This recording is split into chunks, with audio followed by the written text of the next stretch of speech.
എന്താ പെട്ടെന്നൊരു YouTube channel തുടങ്ങിയെന്ന് കുറേ ആൾ ചോദിച്ചു. അതിനുള്ള കാരണമാണ് ഞാൻ ഇന്ന് പറയാൻ പോകുന്നത്. കാരണം വേറൊന്നുമല്ല, എൻ്റെ ബെസ്റ്റ് ഫ്രണ്ടാണ് ഹർഷി.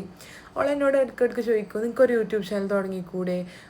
ഫസ്റ്റെല്ലാം ഞാൻ പറഞ്ഞത് കയ്യപ്പ എന്തേ ക്ലാസ് എല്ലാം ഉണ്ടാകുമ്പോൾ കയ്യ, ഇപ്പോൾ വീട്ടിൽ വെറുതെ ഇരിക്കുന്നില്ലേ, നിങ്ങൾക്ക് ചെയ്തൂടേന്ന് ചോദിച്ചുകൊണ്ടിരുന്നു. അപ്പം എനിക്കൊരു ദിവസം പെട്ടെന്ന് തോന്നി ചെയ്യാമെന്ന്. അങ്ങനെ ഓളെ വാക്കും കേട്ടിട്ടാണ് ഞാൻ ഈ ചാനൽ തുടങ്ങിയത്.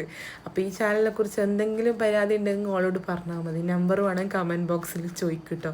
നമ്മൾ ബേക്കാച്ചില്ലാന്ന് കാണാമെന്ന് പറഞ്ഞാൽ കാസർഗോഡ് ഓൾമോസ്റ്റ് എല്ലാവർക്കും അറിയായിരിക്കും. ഈ കഫേ സ്മാർട്ട് ബസാറിൻ്റെ മുകളിലുള്ള ഒരു കഫേയാണ്. അപ്പോൾ കുറേ നേരത്തെ കാത്തിരിപ്പിന് ശേഷം ആൾ വന്നു.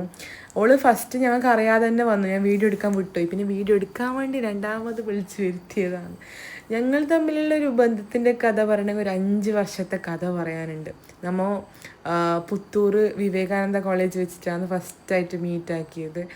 ആടെ കന്നഡ അറിയാത്ത എന്നെ പിടിച്ചു നിർത്തിയ ഒരേ ഒരു വ്യക്തി ഇവളാണ്. ഇവളില്ലെങ്കിൽ ഞാൻ അവിടെ ശരിക്കും പോയേന്. ഇപ്പോഴും എനിക്ക് കന്നഡ നേരെ അറിയില്ല. അതിനുള്ള കാരണം ഓൾ തന്നെ. എൻ്റെ റൂംമേറ്റ് ഓള്. അപ്പം എനിക്ക് മലയാളം മിണ്ടിയാൽ പോരെ, കന്നഡ വിടേണ്ട ആവശ്യമില്ലല്ലോ. നമ്മൾ പിന്നെ കഥ പറയാൻ തുടങ്ങിയെങ്കിൽ ഈ ലോകത്തെല്ലാ കഥയും പറഞ്ഞിട്ടാണ് നടന്നിറങ്ങിയത്. പിന്നെ ഗായത്രി ഇതെല്ലാം ഫസ്റ്റായിട്ട് കാണുന്നതാണ്. നമ്മൾ കാസർഗോഡ് നമ്മളെ വീട്ട് പരിസരം അല്ലാതെ ഇങ്ങനെ ടൗണിൽ വന്നിട്ട് എക്സ്പ്ലോർ ആക്കിയിട്ട് ഇതുവരെ. അപ്പോൾ ഞാൻ ഓക്കെ എല്ലാം കാണിച്ചു കൊടുത്തു. ബസ് സ്റ്റോപ്പിൽ വരുമ്പോൾ എൻ്റെ വേറൊരു ഫ്രണ്ടാണ് നിൽക്കുന്നത്, വർഷ. ഓളാണെങ്കിൽ യൂട്യൂബിൽ വരെ ഭയങ്കര നാണം. പിന്നെ ഞാൻ വരുത്തിച്ച് വിട്ടു. ബസ് സ്റ്റോപ്പിൽ ചെറുക്കലത്ത് മഞ്ജുവിനെ കണ്ടു. അപ്പോൾ ഓളെ വീഡിയോ എടുത്തു.